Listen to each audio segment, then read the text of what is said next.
Hello दोस्तों, कैसे हैं आप सब। उम्मीद करता हूँ कि सब ठीक होंगे।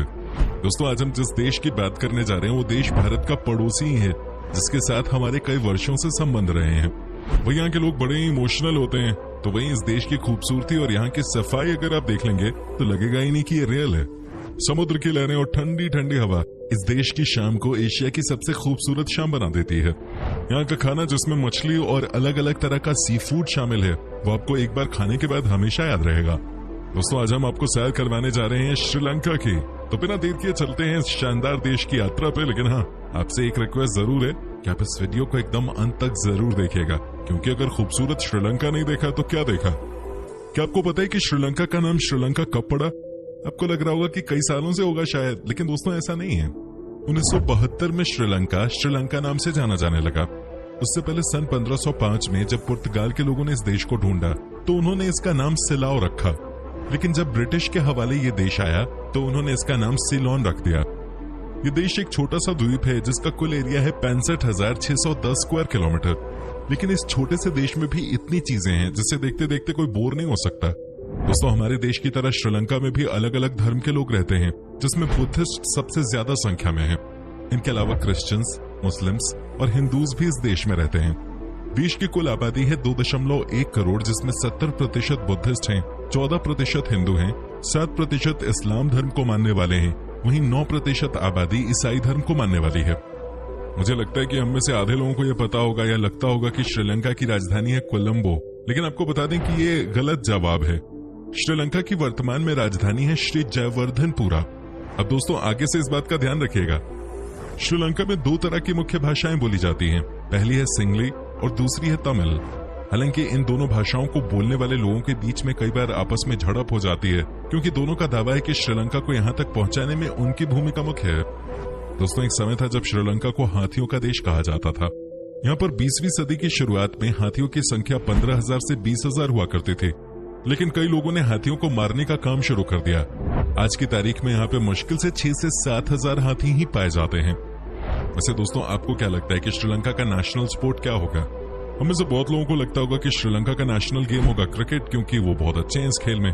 लेकिन भाई, इसका सही जवाब है वॉलीबॉल। जी हाँ, श्रीलंका की टीम ने शायद ही कुछ बड़ा अचीव किया है इस खेल में, लेकिन फिर भी इस देश का नेशनल स्पोर्ट है। क्या आपको पता है कि श्रीलंका दुनिया का एकमात्र ऐसा देश है जिस देश की पहली प्रधानमंत्री एक महिला थी और इनका नाम था श्रीमावो बंदरानायके। दोस्तों, श्रीलंका को नेचुरल ब्यूटी माना जाता है। इस देश में आपको सब कुछ देखने को मिल जाएगा, लेकिन आपको बता दें कि इस देश में झरने बहुत ज्यादा बड़ी संख्या में हैं और इन्हीं झरनों की मदद से यहाँ बनाई जाती है बिजली। नेचुरल रिसोर्सेज के मामले में श्रीलंका बहुत धनी देश है। दोस्तों, आपको जानकर हैरानी होगी कि श्रीलंका देश का एक शहर जिसका नाम है कैंडी, वहाँ पे एक भगवान बुद्ध का मंदिर है, जहाँ आज भी भगवान बुद्ध की एक दांत रखी हुई है जिसे लोग पूजते हैं। वैसे बॉलीवुड की अभिनेत्री जैकलिन फर्नांडिस के बारे में तो आपको पता ही होगा, बहुत ही खूबसूरत दिखती हैं। कई लोगों का मानना है कि वो सलमान खान की गर्लफ्रेंड भी हैं। लेकिन दोस्तों, आपको बता दें कि वो भी श्रीलंका की ही रहने वाली हैं। आपको शायद ही पता होगी ये बात। दोस्तों, जैसे भारत के कुछ राज्यों में या बांग्लादेश में चावल ही मेन आहार है वहाँ के लोगों के लिए, वैसे ही श्रीलंका में भी सिर्फ और सिर्फ चावल ही खाया जाता है। जी हाँ, यहाँ के लोग तीनों टाइम सिर्फ चावल ही खाते हैं। यहाँ पे चावल और कड़ी लोगों को सबसे ज्यादा पसंद आता है। दोस्तों, चूंकि श्रीलंका देश एक द्वीप है, यहाँ नारियल के पेड़ आपको हर तरफ मिल जाएंगे। इतना ही नहीं, यहाँ के नारियल दुनिया के सबसे बड़े नारियल होते हैं। कहा जाता है कि श्रीलंका के नारियल कम से कम 20 से 30% बड़े होते हैं किसी भी दूसरे देश के नारियल के मुकाबले। एक आदत जो कि श्रीलंका के लोगों की सबसे अच्छी है वो ये है कि यहाँ अपने देश के किसी भी इंसान का नाम उसकी जाति या धर्म से नहीं लेते हैं। इस देश में सब या तो श्रीलंकन है या फिर लंकन। यहाँ कोई जाति और धर्म का नाटक नहीं है भाई। आपको जानकर खुशी होगी कि साउथ एशिया के देशों की अगर बात की जाए तो श्रीलंका के लोग सबसे ज्यादा पढ़े लिखे हैं। पता है, यहाँ की लिटरेसी रेट 92% है। वहीं अगर हम अपने देश हिंदुस्तान की बात करें तो यहाँ लिटरेसी रेट आज भी 75% क्रॉस नहीं कर पाई है। हाँ, बट ये बात पक्की लगती है कि कुछ सालों में हम ऊपर जरूर जाएंगे। चलिए, उम्मीद करते हैं कि हम ऊपर जाएं। दोस्तों, क्या आपने कभी गाँव में मिलने वाली ताड़ी का नाम सुना है क्या? ये एक ड्रिंक है जो थोड़ा सा नशीला होता है, जिसे नारियल पानी और सड़े हुए चावल की मदद से तैयार किया जाता है।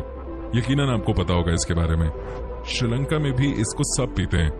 एक तरह से ये यहाँ की फेवरेट ड्रिंक है, जिसे वहां पर अराक के नाम से जाना जाता है। आपने देखा होगा, जब भी श्रीलंका में कोई क्रिकेट मैच होता है, वहां के दर्शक भारी संख्या में स्टेडियम पहुंचते हैं और उसके बाद स्टेडियम में खूब म्यूजिक बजाते हैं। कहा जाता है कि इस देश के लोगों के बीच में म्यूजिक बहुत पॉपुलर है और यहाँ के लोग हर मौके पे ये स्पेशल टाइप का म्यूजिक प्ले करते हैं जिसका नाम है बैला। अगर आपने इसे नहीं सुना है तो प्लीज एक बार जरूर इसको सुनिएगा, आपको बहुत मजा आएगा। दोस्तों आपको बता दें कि श्रीलंका में आपको सिर्फ एक ही इंटरनेशनल एयरपोर्ट मिलेगा जो है इस देश के सबसे बड़े शहर कोलंबो में।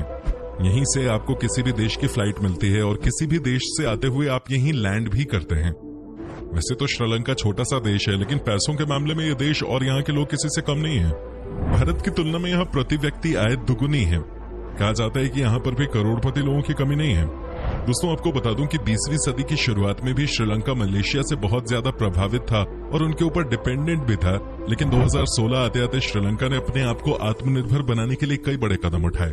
हालांकि कहा जाता है कि आजकल श्रीलंका की हालत बहुत ही ज्यादा खराब है। यहाँ के प्रेसिडेंट ने जो चीन के साथ ट्रेड का फैसला किया था वो आज इनके लिए बैकफायर कर चुका है और चीन ने इनको डेट ट्रैप में फंसाकर इनका हम्बनटोटा नामक इलाका अपने कब्जे में कर लिया है। क्या बता सकते हैं कि श्रीलंका के नेशनल बर्ड का नाम क्या है? सोचिए दोस्तों, ये ना तो तोता है ना मैना है। दोस्तों यहाँ का नेशनल बर्ड है एक जंगली मुर्गी। इस मुर्गे का नाम है सिलोन जंगल फॉल। हालांकि इस देश का कोई ऑफिशियल नेशनल एनिमल नहीं है। दोस्तों श्रीलंका भी भारत की ही तरह अंग्रेजों का गुलाम था। हम 15 अगस्त 1947 को आजाद हुए थे, तो वहीं श्रीलंका 4 फरवरी 1948 को आजाद हुआ था। आपको बता दूं कि श्रीलंका में चाय के बागान आपको सबसे ज्यादा देखने को मिल जाएंगे। साथ ही चाय को अलग अलग देशों में एक्सपोर्ट करना श्रीलंका का मेन सोर्स ऑफ इनकम भी है। ये दुनिया के टॉप 5 सबसे बड़े चाय एक्सपोर्टर देशों में से एक है। श्रीलंका में साफ सफाई को लेकर लोगों के बीच में बहुत जागरूकता है। कहा जाता है कि यहाँ की सड़कों पे आपको गंदगी न के बराबर ही मिलेगी। कई लोगों का तो यहाँ तक कहना है कि यहाँ के लोग इतने समझदार हैं कि आज के दिन ये देश सिंगापुर को सफाई के नाम पे टक्कर दे सकता है। दोस्तों इस देश की जनसंख्या तकरीबन 2 करोड़ के आसपास है, लेकिन आपको बता दें कि इस देश में हर साल इससे कहीं ज्यादा संख्या में लोग घूमने आते हैं। यहाँ के लोगों का कहना है कि चूंकि इनका देश इतना खूबसूरत है, इसलिए जो एक बार इस देश में आता है वो बार बार यहाँ के चक्कर लगाता है। वैसे इस बात में दम भी है क्योंकि ये देश वाकई में बहुत खूबसूरत है। दोस्तों आपको बता दें कि श्रीलंका की शाम को एशिया की सबसे बेहतरीन शाम कहा जाता है। अगर आप यहाँ के किसी भी बीच पे बैठे हैं तो मानिए कि आप जन्नत में हैं। यहाँ शाम के समय सनसेट देखने का अपना अलग ही मजा है। अगर आप कभी श्रीलंका जाएं तो ये नजारा मिस मत कीजिएगा। दोस्तों इतना ही नहीं, यहाँ की ठंडी हवा और बीच लाइफ आपको अपना दीवाना बना देगी। श्रीलंका का नाम जहन में आते ही सबसे पहले हमारे सामने लंका दहन का दृश्य घूमने लगता है कि नहीं दोस्तों? हनुमान लंका दहन करने के बाद श्रीलंका के ऊपर से उड़े जले चले जा रहे थे। सोने की लंका धू धू करके जल रही थी और लंका जहाँ का रावण इस कदर अत्याचारी था कि उसने देवताओं तक को अपने कब्जे में रखा था, उसे भगवान राम द्वारा दंडित करने का दृश्य हमारे जहन में आता है श्रीलंका का नाम सुनते ही। कहा जाता है कि श्रीलंका में आज भी रावण की गुफा है जहाँ उसने तपस्या की थी। इतना ही नहीं, जहाँ रावण ने सीता को हर के रखा था उसके पास ही एक झरना भी है जहाँ की चट्टानों पे अभी भी हनुमान जी के पैरों के निशान मिलते हैं। श्रीलंका में आपको बहुत ही कम ऐसी डिशेस देखने को मिलेंगी जहां आपको नमक और काली मिर्च का इस्तेमाल न देखने को मिले। जी हाँ दोस्तों, यहाँ हर खाने में आपको ये 2 चीजें तो देखने को मिलेंगी ही मिलेंगी। इन दोनों के बगैर श्रीलंका के लोगों का काम ही नहीं बनता। आपको जानकर हैरानी होगी कि इस देश में सेलफोन को किसी और ही नाम से जाना जाता है। जी हाँ दोस्तों, श्रीलंका में सेलफोन को सेलटेल कहा जाता है। ये अपने आप में खुद ही एक अनोखा नाम है। दोस्तों क्या आपको पता है कि श्रीलंका में किसी भी गुड लुकिंग इंसान को क्या कहा जाता है? जब आप सुनेंगे ना तो आप अपनी हंसी नहीं रोक पाएंगे। वही श्रीलंका में हैंडसम बंदे को डूड या स्मार्टी वगैरह के नाम से नहीं बुलाया जाता। खैर स्मार्टी के नाम से तो मैं भी किसी हैंडसम बंदे को नहीं बुलाता। यहाँ इन्हें मचान कहा जाता है। जी हाँ, मचान। वैसे नाम वाकई में बड़ा वियर्ड सा लगता है सुनने में। दोस्तों जब भी हम किसी को हाँ कहते हैं तो हम अपने सिर को ऊपर से नीचे की तरफ करते हैं कि नहीं, लेकिन श्रीलंका थोड़ा अलग है इस मामले में। कहा जाता है कि अगर यहाँ किसी को हाँ कहना होता है तो वो अपनी गर्दन को दाएं बाएं हिलाता है, जैसे कि भारत में हम ना बोलने के लिए करते हैं। दोस्तों ये बात तो मैंने आपको बहुत पहले ही बता दी थी कि चाय के एक्सपोर्ट में श्रीलंका देश बहुत ऊपर है।